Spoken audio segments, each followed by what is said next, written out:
Oh, morning YouTube, it's Stack Smart here again, and I'm celebrating today. Went over the 900 subscribers. I'm looking to try and get over 1,000 by the summer, so I'm really excited about that. And a big thank you to everybody who subscribed to the channel recently. You're awesome. Hope you're enjoying the content. And this particular video is for beginner silver stackers. It's called The Fundamentals of Silver Sticker Stackers. The Fundamentals of Silver Stacking Part 1. And I'm going to go through here 5 points for new stackers. I want everybody to have all the tools that they need in order to stack well from the start. And I'll be going through the first 5 points on this series, The Fundamentals of Silver Stacking. And I'm going to start with number 1. There are 2 types of stacker. Stack and hold stackers and stack and flip stackers. Okay, so got a few coins here to demonstrate the points that I'm looking at. This particular coin is an American Silver Eagle. It's 999 silver. They've been minting these for a while, these particular coins. This one's from 2013.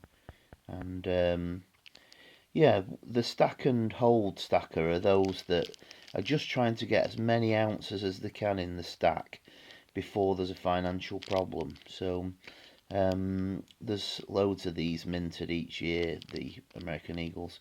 And if you go back like many years to the first ones, they are beginning to become numismatic. But generally, these things, they don't go up in value very much in the first 5 or 6 years, unless there's like a very lean year on mintages. But generally, these are bought by stack and hold stackers who want to get as many ounces as they can before the financial reset. They don't like to pay any premiums for semi-numismatic coins. They just want as many ounces as they can so that when everything resets, they've got the silver and they can swap it for houses or property or whatever the new currency is. So that's a stack and hold stacker. Okay, if you're like me, you're a stack and flip stacker. I always buy at the time. So for example, this year I've paid a little bit extra for these 2015 silver pandas. So I'm not gone for the stack and hold American Eagle type generic. Well, not generic, but coins these are called. But I've gone for the silver pandas. These are still quite high mintage, but the design changes every year.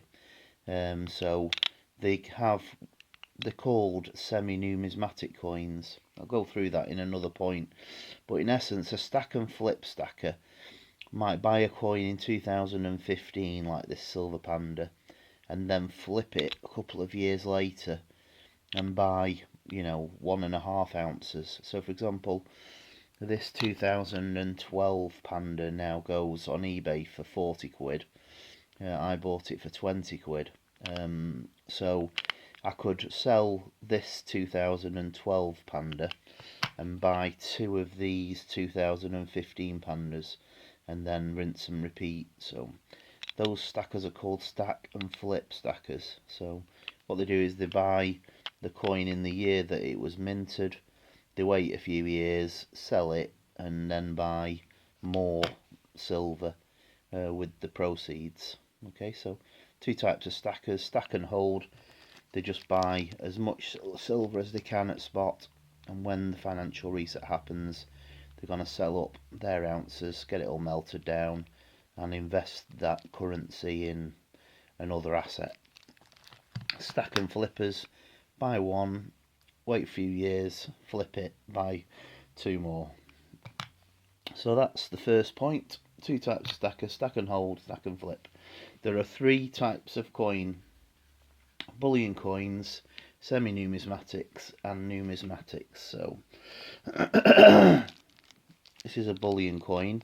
A coin is one that's minted by a government. A round is one that's just minted by a private mint. So I class them both as bullion.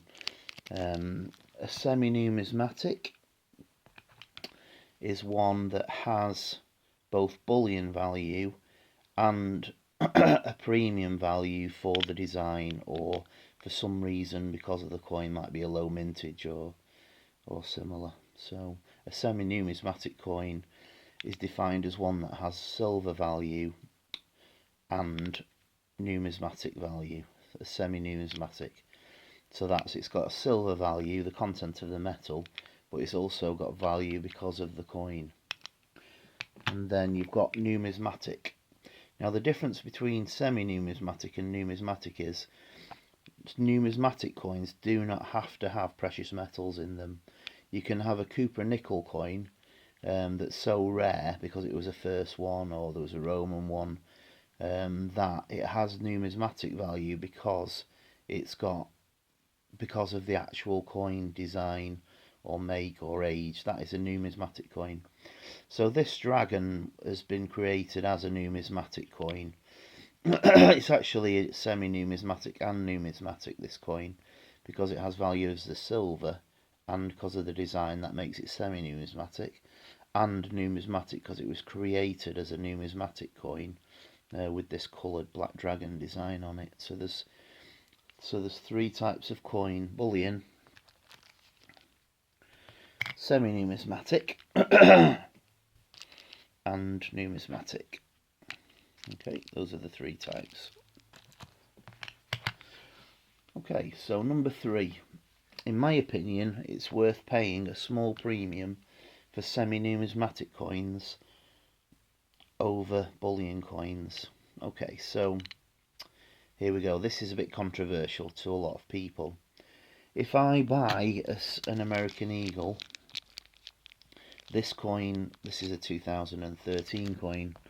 Let's compare it to a 2013 Panda. I bought this in 2013. I think it was about 22 quid. I had to pay VAT at the time, but I don't pay VAT anymore. I also bought this 2013 Panda. Now I paid 2 quid more for the Panda than I did for the Eagle. Now, if you have a look on eBay for these two coins, the American Eagle, I can still pick these 13s up for a very similar price, maybe a couple of pounds more for the 13. If I try and get a silver Panda, the 13 on eBay now, I'm going to pay 30 quid for it. So this one's gone up from 22 to 30, that one's gone up from 22 to 23 maybe. But the other thing about semi-numismatic coins is they're just great to handle and look at and everything. They're just fantastic coins, so I'm often taking these out of the box and just looking at them. That's one of the other reasons I like to collect semi-numismatic coins. It's worth the extra premium, in my opinion, to flip them later on, or just keep them because they're higher in value than the normal coins. Okay, so that's number 3. It's worth paying a small premium for semi-numismatic coins over bullion coins. Okay, number 4. Let's have a look at this one. Look at this one again. Number 4 is, if you want to stack and flip, you're going to have to use eBay. The local coin shop will not buy your coins back for any value. So take this Black Dragon for example. I bought this 25 quid recently, and if I were to take this back to my local coin shop, it would give me less than 25 quid for it. It would just give me the spot price of the silver inside, which at the moment is quite low. So the thing is, don't expect to sell your silver back to the local coin shop. You're going to have to use eBay or similar in order to sell it. The reason that these things go up so much in value is because they become quite difficult to get hold of.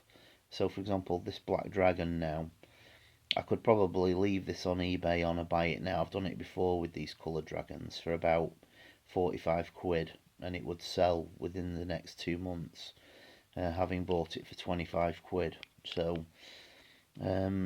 if you were going to sell your silver and it's semi-numismatic, then you're going to have to use eBay. There's no way around it really, unless you sell it on the forums for less money.